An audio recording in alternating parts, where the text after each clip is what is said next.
Hey everybody, I hope you're having a great Wednesday. Today I'm going to be reading chapter 3 of the City of Ember, and this chapter is called Under Ember. That morning, Dune had arrived at the pipeworks full of anticipation.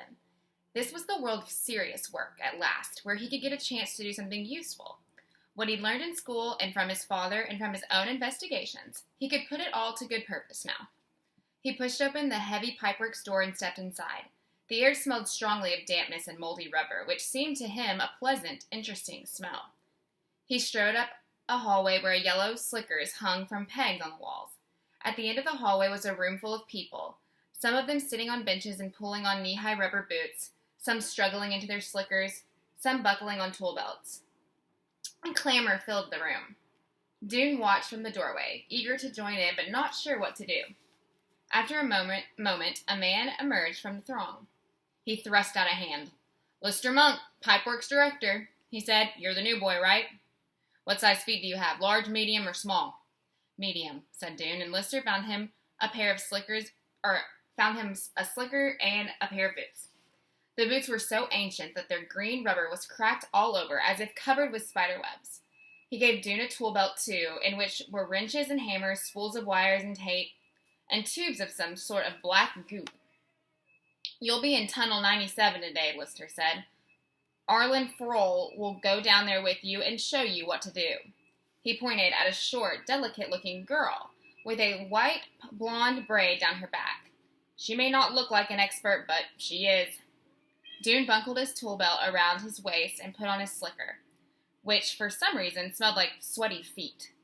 "This way," said Arlene without saying hello or smiling. She wove through the crowd of workers to a door marked stairway and opened it. Stone steps led so far down that Dune couldn't see the end of them. On either side was a sheer wall of dark reddish stone, glistening with dampness.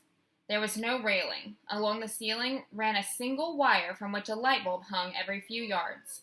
Water stood in shallow pools on each stair, in the hollow worn into the stones by years of footsteps. They started down. Dune concentrated on his feet. The clumsy boots made it hard not to stumble. As they went deeper, he began to hear a low roar. So low, he seemed to hear it more with his stomach than his ears. When it grew louder and louder, was it a machine of some kind? Maybe the generator? The stairway came to an end at the door marked Main Tunnel. Arlene opened it, and as they stepped through, Dune realized that the sound he had been hearing wasn't a machine. It was the river. He stood still, staring. Like most people, he had never been really sure what a river was, just that it was water that somehow flowed in on its own. He imagined it would be like the clear, narrow stream that came out of the kitchen faucet, only bigger, and horizontal instead of vertical. But this was something entirely different. Not a stream of water, but endless tons of it pouring by. Wide as the widest street in Ember, churning and dipping and swirling, the river roared past its turbulent surface like black liquid glass scattered with flecks of light. Dune had never seen anything that moved so fast, and he had never heard such a thunderous, heart-stopping roar.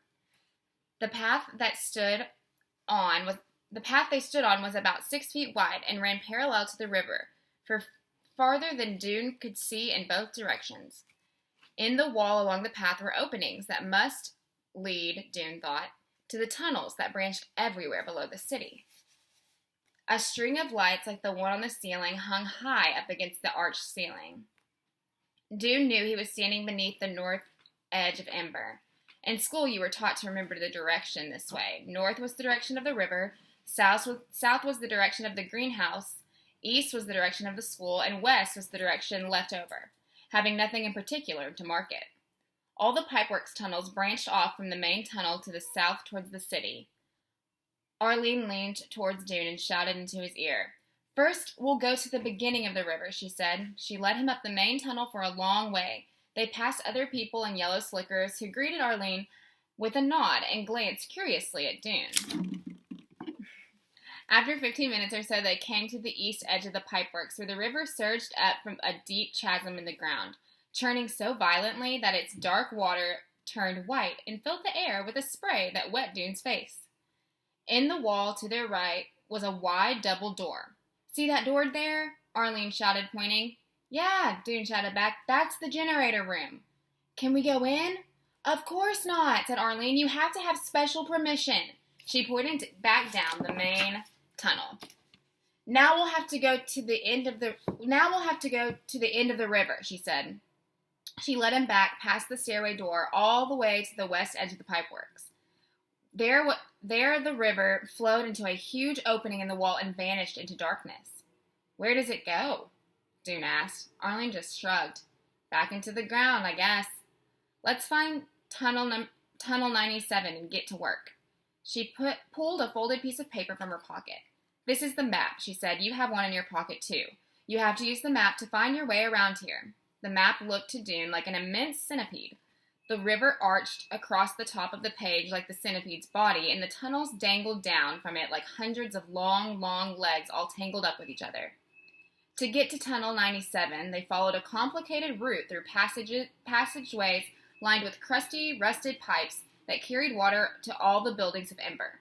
Puddles stood on the floor of the tunnels, and water dripped into brown rivulets down the walls. Just as in the main tunnel, there was a string of bulbs along the ceiling that provided dim light. Dune occupied his mind by calculating how far underground he was. From the river to the ceiling of the main tunnel must be 30 feet or so, he thought. Above that, there were storerooms, which occupied a layer of at least 20 feet high, so that means he must be at least 50 feet underground, with tons of earth and rocks and buildings above him. The thought made him tense up to his shoulders. He cast a quick glance upward, as if the weight might collapse onto his head. "Here we are," said Arlene. She was standing next to a leak that spurted a stream of water straight out from the wall. "We have to turn the shut-off valve, take the pipe apart, put on a new connector, stick it back together again." With wrenches, hammers, washers, and black goop, they did this, getting soaked in the process. It took them most of the morning, and proved to Dune that the city was in even worse shape than he suspected.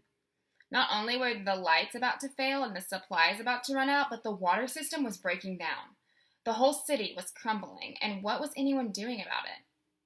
When the lunch break came, Arlene took her lunch sack from her pocket in her tool belt and went off to meet some friends a few tunnels away. "You stay right here and wait until I get back," she said as she left. "If you wander around, you'll get lost." But Dune set out as soon as she disappeared. Using his map, he found the way back to the main tunnel, then hurried to the east end. He wasn't going to wait for special permission to see the generator. He was pretty sure he could find a way to get into it on his own. And he did. He simply stood by the door and waited for someone to come out. He'd simply stand by the door and wait for someone to come out. Quite soon, a stout woman carrying a lunch sack pushed open the door and walked away. She didn't notice him. Before the door could close again, Dune slipped inside. Such a horrendous noise met him that he staggered back a few steps. It was an ear-splitting, growling, grinding, screaming noise, shot through with a hoarse, rackety-rackety sound and an underscore of a deep chugga-chugga-chugga-chugga. Dune clapped his hands over his ears and stepped forward. In front of him was a gigantic black machine 2 stories high. It was vibrating so hard it looked as if it might explode in any second. Several people wearing earmuffs were busy around it. None of them noticed him come in. He tapped one of them on the shoulder, and that person jumped and rolled around. He was an old man, Dune saw, with a deeply lined brown face. "I want to learn about the generator," Dune screamed, but he might as well have saved his breath. No one could be heard in the uproar. The old man glared at him, made a shooing motion with his hands, and turned back to work. Dune stood and watched for a while beside the huge machine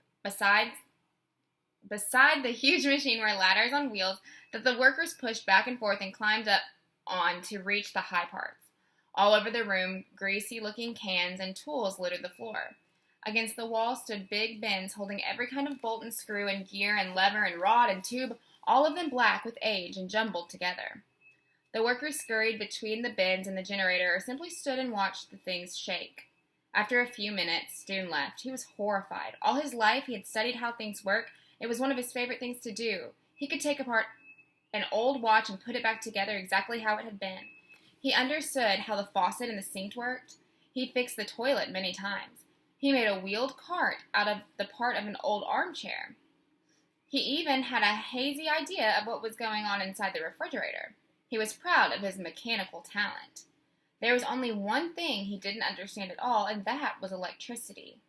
What was the power that ran through the wires and into the light bulbs? Where did it come from? He had thought that if he could just get a look at the generator, he would have the clue that he needed. From there, he could begin to work on solutions that would help keep the lights of Ember burning. But one glimpse of the generator showed him how foolish he was. He expected to see something whose workings he could understand. A wheel turning, a spark being struck, some wires that led from one point to another, but this monstrous roaring thing, he wondered if anyone understood how it worked. It looked as if all they were doing was trying to keep it from flying apart. As it turned out, he was right. When the day was over and he was upstairs taking off his boots and slickers, he saw the old man from the generator room and went to talk to him. "Can you explain to me about the generator?" he said. "Can you tell me how it works?" The old man just sighed. "All I know is the river makes it go." "But how?" The man shrugged. "Who knows? Our job is just to keep it from breaking down. If a part breaks, we go to put a new one. If a part freezes up, we go to oil it." He wiped his hands wearily across his forehead, leaving a streak of black grease. "I've been working on the generator for 20 years. It always manages to chug along. But this year, I don't know. The thing seems to break down every couple of minutes." He cracked a weary smile. "Of course, I hear we might run out of light bulbs before that, and then it wouldn't matter if the generator works or not." Running out of light bulbs, running out of power, running out of time. Disaster was right around the corner.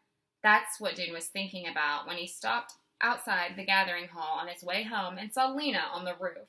She looked so free and happy up there. He didn't know why she was on the roof, but he wasn't surprised.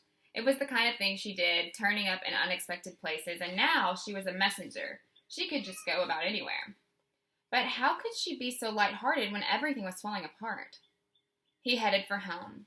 He lived with his father in a 2-bedroom apartment over his father's shop in Green Gate Square. The small item shop, which sold things like nails, pins, tacks, clips, springs, jar lids, doorknobs, bits of wire, shards of glass, chunks of wood, and other small things that might be useful in some way. The small item shop had overflowed somewhat into their apartment above. In their front room, where other people might display a nice teapot on a tabletop or a few attractive squashes or tomatoes on a shelf, they had buckets and boxes and baskets full of spare items for the shop. Things Dune's father had collected but not yet organized for selling. Often these items spilled over onto the floor. It was easy to trip over things in this apartment and not a good idea to go barefoot. Today Dune didn't stop in at the shop to see his father before going upstairs. He wasn't in the mood for conversation. He removed 2 buckets of stuff from the couch. It looked like mostly shoe heels and flopped down on the cushion. He'd been stupid to think he could understand the generator by just looking at it, when other people had been working on it their entire lives. The thing was, he had to admit, he always thought he was smarter than other people. He'd always been sure he could learn about electricity and help save the city. He wanted to be the one to do it. He had imagined many times a ceremony in Harkin Square, organized to thank him for saving Ember, with the entire population in attendance and his father beaming down from the front row. All Dune's life, his father had been saying to him, "You're a good boy and a smart boy. You'll do grand things someday. I know you will." But Dune hadn't done much that was grand so far. He ached to do something truly important, like finding the secret of electricity, and his father watched. As his father watched, he'd be rewarded for his achievements. The size of the reward didn't matter. A small certificate would do, or maybe a badge to sew on his jacket. Now he was stuck in the muck of the pipeworks, patching up pipes that would leak and break again in a matter of days. It was even more useless and boring than being the messenger. The thought made him suddenly furious. He sat up, grabbed his shoe heel out of the bucket at his feet, and hurled it with all his might. It arrived at the front door just as it opened. Dude heard a hard thwack and a loud ouch at the same moment. Then he saw the long, lean, tired-looking face of his father in the doorway. Dune's anger drained away. "Oh, I hit you, Father, I'm sorry." Dune's father rubbed the side of his head. He was a tall man, bald as a peeled potato, with a high forehead and a long chin. He had kind, slightly puzzled gray eyes. Got me in the ear, he said. What was that? I got angry for a second, Dune said. I threw one of these old heels. I see, said his father. He brushed some bottles tops off the chair and sat down. Does it have anything to do with your first day at work, son? Yeah, said Dune. His father nodded. Why don't you tell me about it? Dune told him. When he was finished, his father ran a hand across his bald head as if smoothing down the hair that wasn't there. He sighed. Well, he said, it sounds unpleasant, I have to admit, about the generator especially. That's bad news. But the pipe works is your assignment. No way around it. What you get is what you get. What you do with what you get, though, that's more the point. Wouldn't you say? He looked at Dune and smiled a bit sadly. I guess so, said Dune, but what can I do? I don't know, said his father. You'll think of something. You're a clever boy. The main thing is to pay attention. Pay close attention to everything. Notice what no one else notices. Then you'll know what no one else knows. And that's always useful. He took off his coat and hung it from a peg on the wall. How's the worm? He asked. I haven't looked yet, said Dune. He went into his room and came out with a small wooden box covered with an old scarf. He set the box on a table and took the scarf off, and he and his father both bent over to look inside. A couple of limp cabbage leaves lay on the bottom of the box. One of the leaves was worn... Sorry. One of the leaves was worn about... on one of the leaves was a worm about an inch long. A few days before school ended, Dune had found the worm on the underside of a cabbage leaf he was slicing up for dinner. It was a pale, soft green, velvety smooth all over, with tiny little stubby legs. Dune had always been fascinated by bugs. He wrote down his observations about them in a book he had titled Crawling and Flying Things. Each page of the book was divided lengthwise down the center. On the left, he drew his pictures with a pencil sharpened to the needle-like point, moth wings with their branching patterns of veins, spider legs which had minute hairs and tiny feet like claws, beetles with their feelers and their glossy armor. On the right, he wrote what he observed about each creature. He noted what it ate, where it slept, where it laid its eggs, and if he knew, how long it would live. This was difficult with fast-moving creatures like moths and spiders. To learn anything about them, he had to catch what glimpses he could as they lived out their lives in the open. If he put them in a box, they scrambled away for a few days and then they would die. This worm, though, was different. It seemed perfectly happy to live in the box Dune had made for it. So far, it did only 3 things. Eat, sleep. It looked like it was sleeping, though Dune couldn't tell if the worm closed its eyes or if it even had eyes, and expel tiny black poop balls. That was it. I've had it for 5 days now, said Dune. It's twice as big as it was when I got it. It's eaten 2 square inches of cabbage leaf. You're writing all this down? Dune nodded. Maybe, said his father, you'll find something interesting. Maybe you'll find new bugs in the pipeworks. Maybe, said Dune. But to himself, he said, no, that's not enough. I can't go plodding around the pipeworks, stopping up leaks, looking for bugs, and pretending there's no emergency. I have to find something important down there. Something that's going to help. I have to. I just have to.